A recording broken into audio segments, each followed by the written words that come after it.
नेत्र खुलेंगे, करो ध्यान साधना। आइए सुनते हैं श्री कृष्ण लीला। वासुदेव देवकी की कारावास से मुक्ति। कंस के वध के पश्चात कृष्ण व बलराम अपने बंदी माता पिता के कष्टों को सदा के लिए अंत करने कारागार की ओर गए। वासुदेव तथा देवकी अपने पुत्रों को नेत्रों में आनंद के अर्शु भर टकटकी लगाकर निहारे जा रहे थे। किसी के कंठ से शब्द नहीं फूट रहे थे। भावावेश में उनके गले अवरुद्ध हो गए थे। वासुदेव देवकी ने अपने लाडलों को बार बार गले लगाया तथा प्रेम से उनका माथा चूमा। इस बीच रोहिणी भी वहां आ गई थी। वासुदेव और देवकी ने कृतज्ञता भरी दृष्टि से नंद बाबा की ओर देखा और मन ही मन धन्यवाद दिया। वृद्ध उग्रसेन को कारागार से मुक्त कर राज सिंहासन पर सुशोभित किया गया।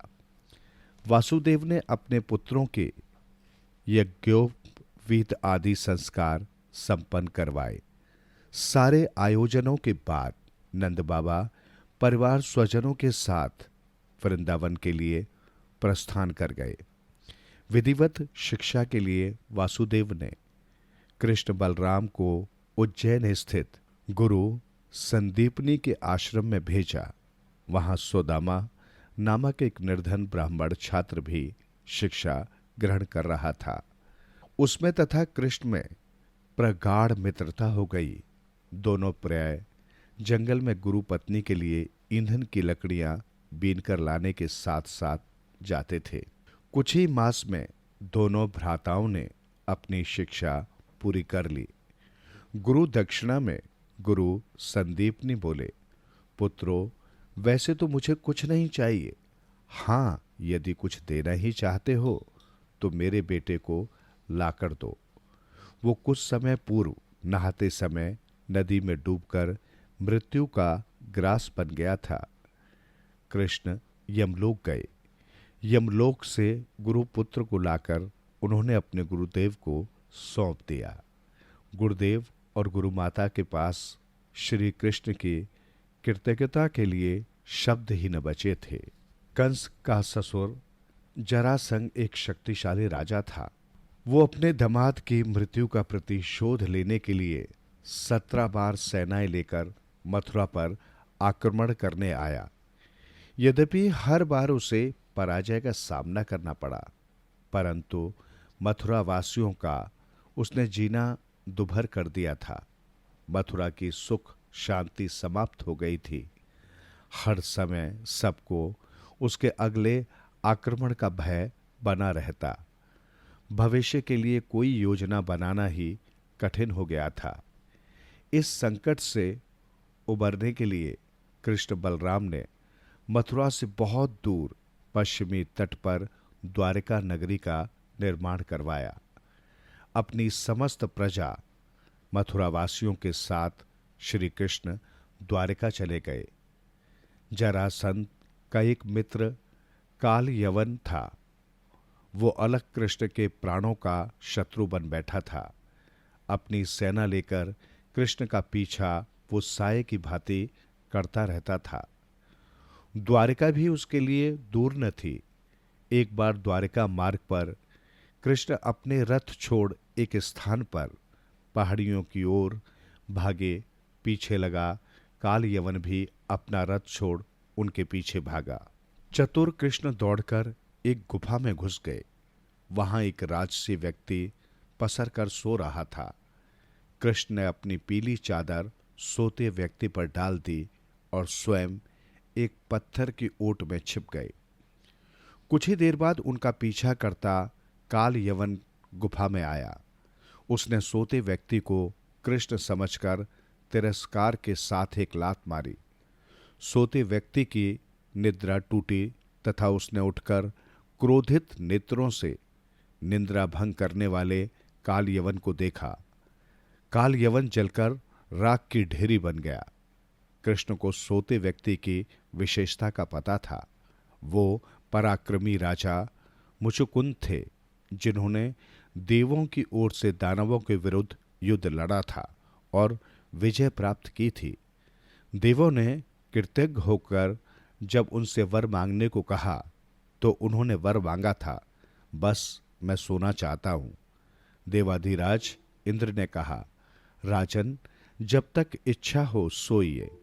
जो कोई आपकी निद्रा भंग करेगा वो आपकी कोप दृष्टि से जलकर राख हो जाएगा।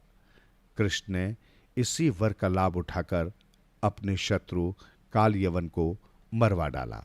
श्री कृष्ण का पौरुष बल अकल्पनीय था। गोपियों से रास रचाने के अतिरिक्त उन्होंने हजारों विवाह किए। उनकी रानियों के महलों का ही पूरा एक नगर बसा था। कुछ को कृष्ण ने स्वयंवरों में जीता तो कुछ को प्रेम निवेदन पाने पर उनका हरण कर लाए। कुछ को शत्रुओं से जीता तो कई पराजित राजाओं ने अपनी बहनें अथवा पुत्रियां स्वेच्छा से अर्पित कर दी। हजारों राजकुमारियों ने उनका तब वरण किया जब कृष्ण ने उन्हें किसी आताताई के बंदी गृह से छुड़ाया। उनकी रानियों की ठीक संख्या किसी को मालूम नहीं है। फिर भी उनकी प्रमुख रानियां सत्यभामा, रुक्मणी, जामवती, सत्या, कालिंदी, मित्रविंदा, भद्रा व लक्ष्मणा आदि थी। दानव भौमासुर के किले में बंदी बनाई 16,000 राजकुमारियों को उन्होंने मुक्त किया। उनके आग्रह पर कृष्ण को उनसे विवाह भी करना पड़ा। ऋक्षराज जामवान ने अपनी पुत्री जामवती का विवाह कृष्ण से तब किया जब एक दिव्य मणि के लिए हुए युद्ध में वे कृष्ण से पराजित हो गए थे।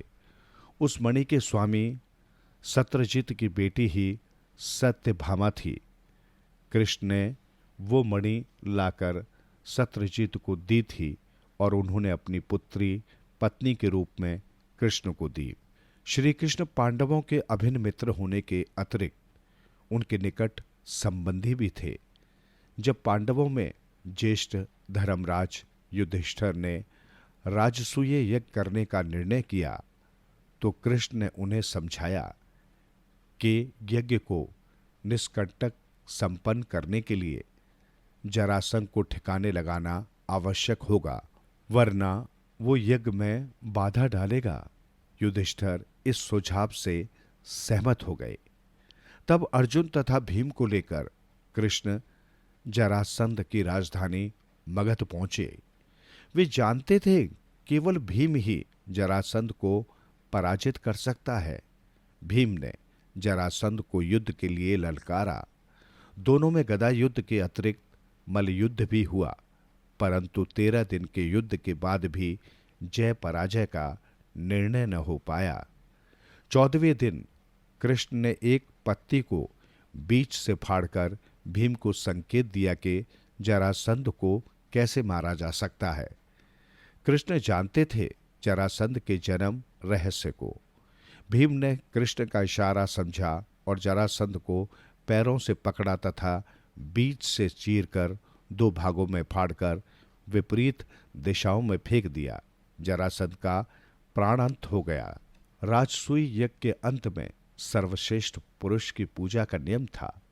पांडवों के यज्ञ में इस सम्मान के लिए श्री कृष्ण का नाम सुझाया गया।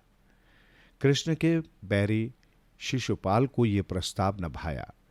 शिशुपाल कृष्ण की बुआ का पुत्र था, परंतु वो कृष्ण से ईर्ष्या करता था।